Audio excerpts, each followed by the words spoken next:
Ayun guys, ang issue pala nitong ano na to, Ford Ranger, low power siya.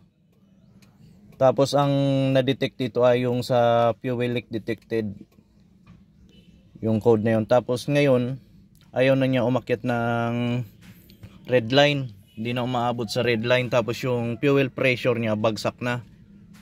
Dati kasi umaabot ng 12 kPa ito. Kaya ngayon ang gagawin ko, basic lang muna, magpapalit muna ako ng suction control valve, itong fuel limiter nya, fuel valve limiter para sa gasolina. Tapos ang dami na rin lumabas na engine code. So bali kakabit ko muna ito, itong pinaka fuel limiter valve nya. Pinabitan ko kasi ito ng isang fuel valve limiter. Ngayon nasunog naman yung replacement lang, kaya ang in order na namin itong original. So kakabit ko muna ito.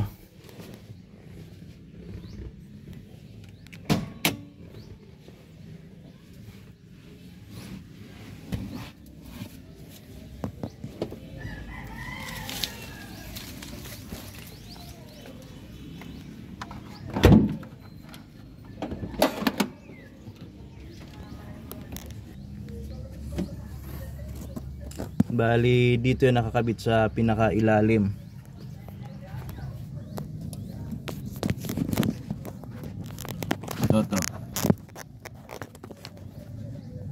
Ito yung papalitan ko dyan.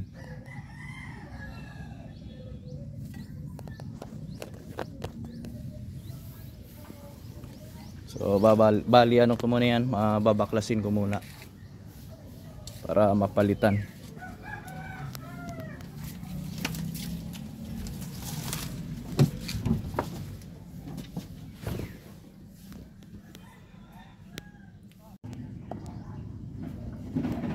Yan guys, nakabit ko na yung bagong natin, fuel valve limiter or suction control valve.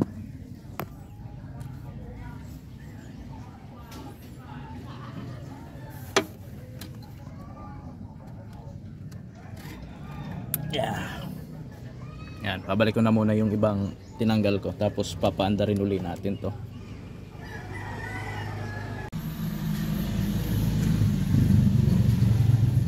Ayan guys, nakabit ko na yung valve. Try na natin itong paandarin kung yung RPM natin aakyat na siya, o hindi na mag-hold sa 2,500 RPM. Bali na-delete ko na rin pala yung mga codes nito.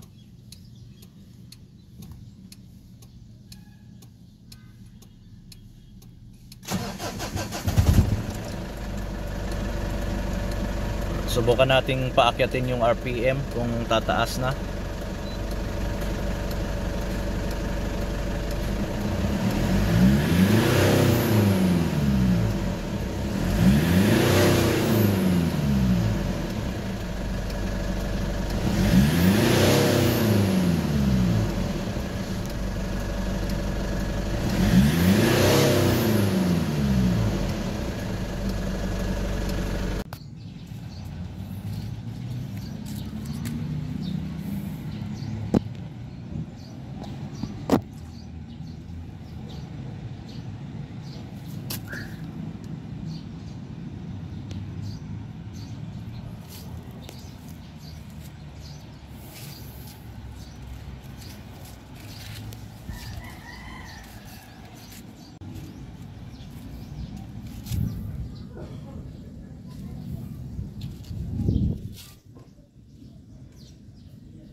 Ayan guys, bali nagawa ko na lahat ng troubleshooting dito sa Ford Ranger.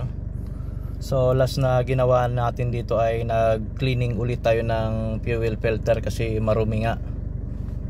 Tapos yung RPM natin, check engine, wala nang check engine. Tapos yung fuel pressure natin ay nasa 35,000 kPa.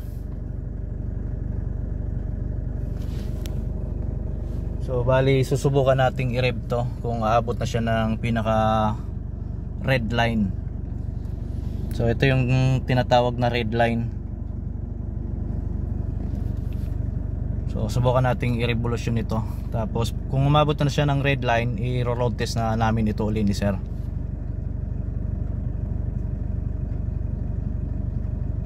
Ayan guys, susubukan ko na siyang i-revolution kung aabot na siya ng red line. Tapos pressure natin naglalaro sa 34 to 35 kPa.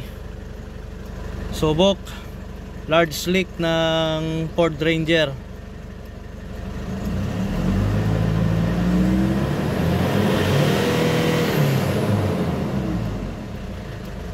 So ayun, umabot na siya ng red line. Isa pa, kasi dati pag nirevolution mo yan, papalo lang siya ng 3,000 tapos manginginig, diretso patay. So yun ang naging problema niyan dati, kasi lumala na ng lumala yung pinaka tinatawag na large slick sa system natin. So bali, subok ulit, revolution.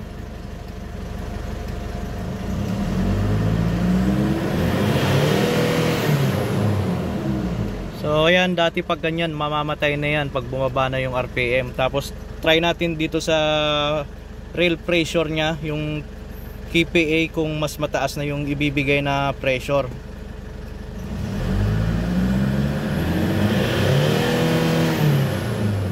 So ayun, hindi na nagka-cut off yung pressure nya. Halos sumaabot na siya ng around 13 to 14 kPa.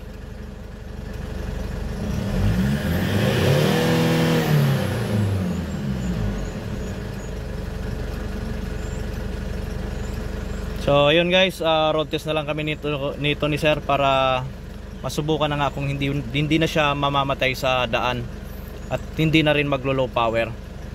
So ayan, road test na kami muna ni sir.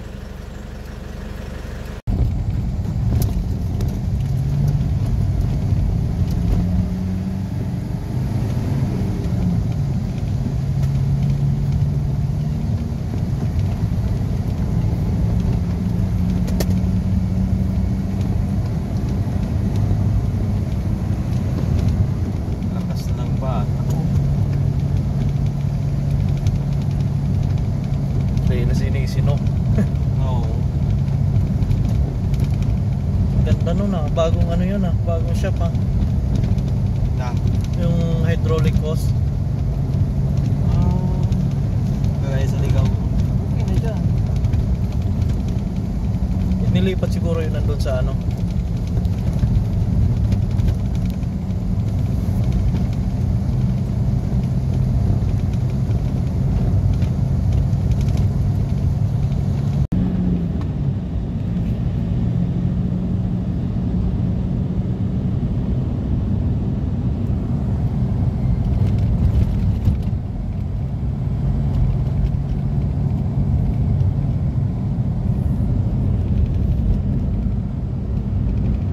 Nagwa 140 pa ito ng ano eh.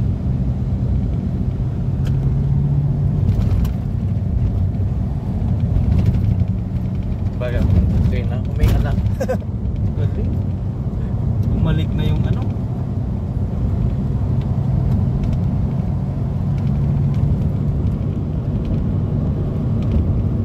Puta, nakuha na. Okay na yan. Okay na.